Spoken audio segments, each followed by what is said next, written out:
Disco music is one of the most influential genres of all time. Its reign in the 70s made everyone want to dance and just have fun. And the most impactful, influential figure of the genre is the queen of disco, Donna Summer. She lived a glamorous, successful life and grew to be an icon. She made disco a global phenomenon and the number one defining genre of the 1970s. But she has an interesting story that isn't highlighted as much as it should be. Donna Adrienne Gaines was born on December 31st, 1948, to Andrew and Mary Gaines in Boston, Massachusetts. She was the third of 7 children. Her family was one of the first black families in the area. Her father was a very hard worker and supported his whole family and always spent a lot of time with his daughters. They were his priority. Donna and her sister spent a lot of time singing in the backyard, but Donna had a deeper liking to singing than her sisters did and tried to emulate the greatest gospel singer of the 21st century, Mahalia Jackson. And her passion for singing grew deeply. At age 6, Donna Summer cut a large gash on her cheek from hitting the edge of a kitchen counter her dad was fixing. This scar shouldn't have been that serious for her and it should have just faded away, but it actually impacted her very deeply and hurt her self-esteem. Her sisters teased her for the scar and she was bullied at school constantly for her looks and for being black at a predominantly white school. The bullying got so bad that Donna would skip school for days at a time. When Summer was 10 years old, a very important incident occurred. The church's planned singer did not attend the church, so Donna got up to replace her and had her debut performance. Though she was shy, she captivated the whole audience, with everyone becoming emotional with her angelic vocals. Her confidence grew, and after this, she knew for sure that being a singer was her way out. In high school, Donna began being involved in musical theater, starring in a lot of musicals and singing anytime she could, and this made her very popular. She was very liked, she was invited to many parties, everyone liked her, and she was even spoiled by her parents. They were just so happy that she was finally fitting in, so they showered her with even more love. One night she was with her boyfriend and they decided to go see the performance of a psychedelic rock band named Crow. One of the heads of the band members randomly asked if she was there for an audition. She wasn't, but she said yes and easily convinced them to make her a member. She was the only female and black person in the group. In 1967, her and the band moved to New York. She was actually very eager because she witnessed a robbery of an old woman that was caused by some people that she knew. The woman ended up dying and she testified against the robbers. The robbers then threatened her life because Donna testified against them, so she was more than happy to get out of Boston. In 1967, the hippie movement and counterculture was thriving, and she indulged in a lifestyle and even got a role in the counterculture musical named Hair. The production was in Munich, Germany, so she moved to Germany. She then became very fluent in German and was cast in more German musicals. She was only 19 at the time, but she took every opportunity that came her way because she was determined to become a star. Within 3 years, she moved to Vienna, Austria and toured with a vocal group called Family Tree, and by this time, she had released a couple German singles under the name Donna Gaines. By 1973, she had her first child, Natalia Pia Melanie Mimi Summer, with Austrian actor Helmut Summer. She then fell into a deep depression and was very isolated. She also eventually had an affair with artist Peter Mordorfer, leading to the couple divorcing, which caused Donna immense guilt for breaking up their family. But this relationship did not last long either because he was very abusive to her. Donna began modeling and doing backing vocals for German artists, as she met producers Pete Bullock and Giorgio Moroder of the Oasis label. She created her first album with them titled Lady of the Night. The album included a #1 France hit titled The Hostage. There was a mistake in printing of the album that caused Donna's last name, Summer, to be spelled with a U instead of an O, which then changed her name to Summer. But the name stuck and she went with it. By 1975, Summer, Pete, and Giorgio wrote a song. Donna was going to do a demo for someone, but they liked her version better. This song was called Love to Love You Baby. Giorgio sent the demo out to Neil Bogut, who was the president of Casablanca Records. He played the song, which started as a 4-minute song at an extravagant industry party. The crowd loved the song so much that they requested for it to be played over and over and over again. Neil Bogas got back with them and told them to record a longer version so it could be played at discotheques and bought the rights to the song. Donna recorded a 17-minute version of the song and it instantly became a hit in American discos. And now, Donna was a star. The song sparked controversy for her iconic moans and groans throughout the whole song and its sexual lyrics, leading to some radio stations refusing to play it.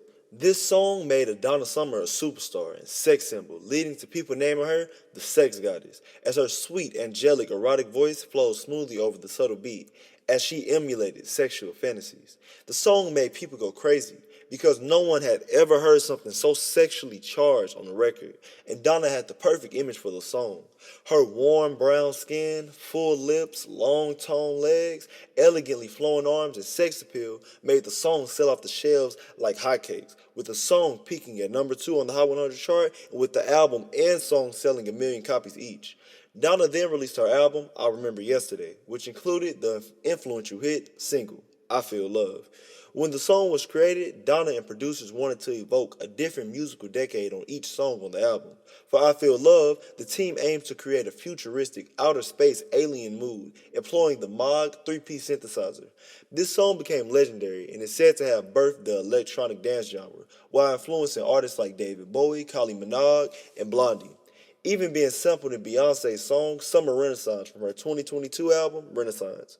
In 1978, Donna acted in the film Thank God It's Friday, which soundtrack would feature one of the most legendary dance songs of all time, Donna Summer's Last Dance. This song became a dance anthem as it was heavy in rotations and discos everywhere, becoming a top 5 hit, winning 2 Grammys, an Academy Award, a Golden Globe, and 2 American Music Awards. Donna kept winning when in the same year she released her first number 1 single on the Hot 100 chart, MacArthur Park, topping the charts for 3 weeks. She then released her first live album, Live and More, which became her first album to reach number 1 on the Billboard 200, being certified double platinum for 2 million copies sold. Summer made history during the week of November 11, 1978, when she became the first female artist in history to simultaneously have the number 1 song and the number 1 album in the country.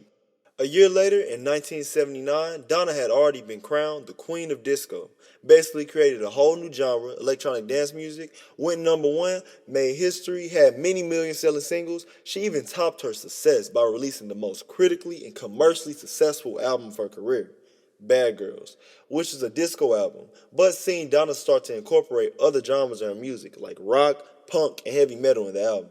This album shot to number 1 on the album chart and stayed there for 6 whole weeks, having 3 top 2 singles, including 2 number 1 singles, Hot Stuff and Bad Girls, becoming the first female album to have 2 songs in the top 3 at the same time, winning a Grammy and being certified platinum within a week, and being noted as one of the greatest disco albums and one of the most successful album eras of all time.